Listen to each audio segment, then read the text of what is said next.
चुनाव के नतीजे आ चुके हैं। सिद्धारमैया के रूप में मुख्यमंत्री के नाम की घोषणा हो चुकी है। इस चुनाव में भारतीय जनता पार्टी को बहुत बुरी हार का सामना करना पड़ा है। सूबे की सत्ता अब भाजपा के हाथ से निकलकर कांग्रेस के हाथ में चली गई है। इस चुनाव को सिर्फ एक राज्य की हार के रूप में देखना बहुत बड़ी गलती होगी। ये नतीजे राष्ट्रीय स्तर की राजनीति पर प्रभाव डालेंगे। आइए समझते हैं कि लोकसभा चुनाव में कर्नाटक किसको कितना फायदा और किसको कितना नुकसान पहुंचाने वाला है। दोस्तों, आंकड़ों को देखें तो चुनाव में कांग्रेस ने 135 सीटों पर जीत दर्ज की है। 2018 में कांग्रेस को 80 सीटें मिली थी, वहीं भाजपा 104 से 66 सीटों पर सिमट गई है। जेडीएस को भी 18 सीटों का नुकसान उठाना पड़ा है। जेडीएस के केवल 19 प्रत्याशी ही चुनाव जीत पाए हैं, 4 सीटें अन्य के खाते में गई हैं। दोस्तों, कर्नाटक में लोकसभा की कुल 28 सीटें हैं। 2019 में हुए आम चुनावों में इनमें से 25 सीटों पर भारतीय जनता पार्टी को जीत मिली थी। कांग्रेस, जेडीएस और निर्दलीय के खाते में एक एक सीट गई थी। अब यहाँ पर दो बातें निकलकर सामने आती हैं कि चुनाव में कांग्रेस और जेडीएस की गठबंधन की सरकार अपनी विधानसभा की सीटों को लोकसभा सीटों में तब्दील कर पाने में कामयाब नहीं हुई थी, तो क्या इस बार भी बीजेपी इतिहास को दोहराते हुए अपनी विधानसभा की करारी हार के बावजूद क्या 25 सीटों को फिर से जीत पाएगी? दूसरा तथ्य ये भी निकलता है कि जो एक बात बताने की होगी कि कांग्रेस इस बार पिछली बार की तुलना में प्रचंड सीटों से जीती है।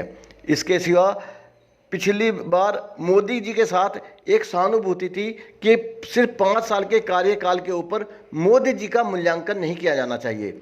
मनमोहन सिंह जी को भी 10 साल मिले थे, तो मनमोहन जी की तरह ही मोदी जी को भी कम से कम 10 साल तो मिलने ही चाहिए।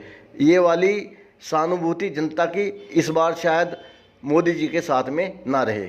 दोस्तों, विधानसभा का नतीजा ये इशारा भी कर रहा है कि मोदी जी की ताबड़तोड़ रैलियों के बावजूद, क्योंकि इस बार मोदी जी ने कई रैलियां यहाँ पे लगातार की थी, उसके बावजूद भी सीटों का घटना कहीं ये इंडिकेट तो नहीं करता कि वहाँ की जनता, वहाँ के लोग मोदी जी से खिन्न हो गए थे या उनकी बातें सुनकर और उनसे कुछ नाराज थे। क्योंकि इस चुनाव में कई बार मोदी जी अपनी बॉडी लैंग्वेज लूज कर गए थे और मुख्य मुद्दों को भूलकर अजीब अजीब बातें करने लगे थे।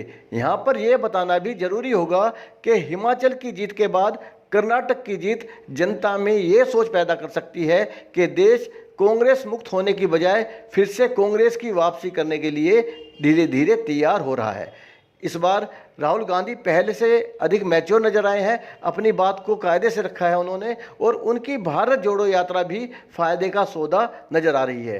कर्नाटक में कुल 28 सीटें हैं।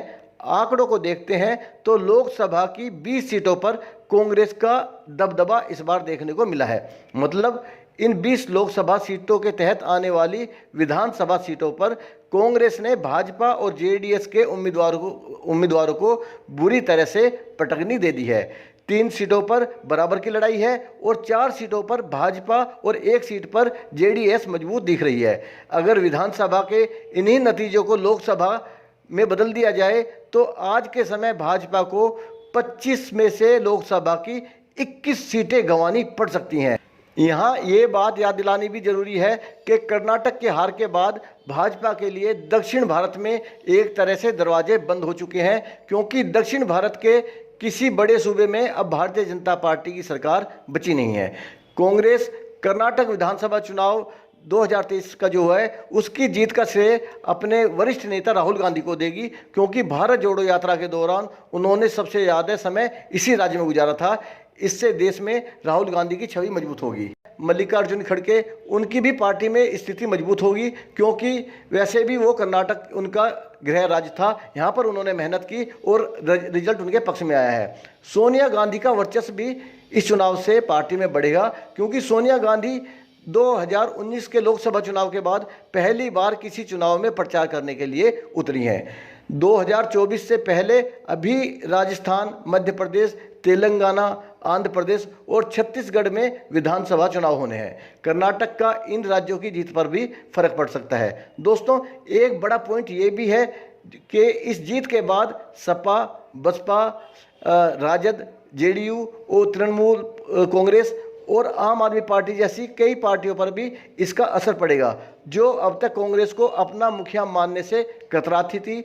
अब उनमें कांग्रेस की स्वीकार्यता बढ़ेगी और कांग्रेस गठबंधन का चेहरा कांग्रेस बनकर उभरेगी। और भाजपा का एक बड़ा सपना जो रहा है भारत को कांग्रेस मुक्त करने का, ये सपना भी इस चुनाव के बाद में लगभग धराशायी हो चुका है। दोस्तों, मेरे साथ बने रहने के लिए आपका धन्यवाद। आगे भी बने रहने के लिए मेरे चैनल को सब्सक्राइब करें, साथ में बनी घंटी के निशान को क्लिक करें। वीडियो देखने के लिए धन्यवाद। जय हिंद।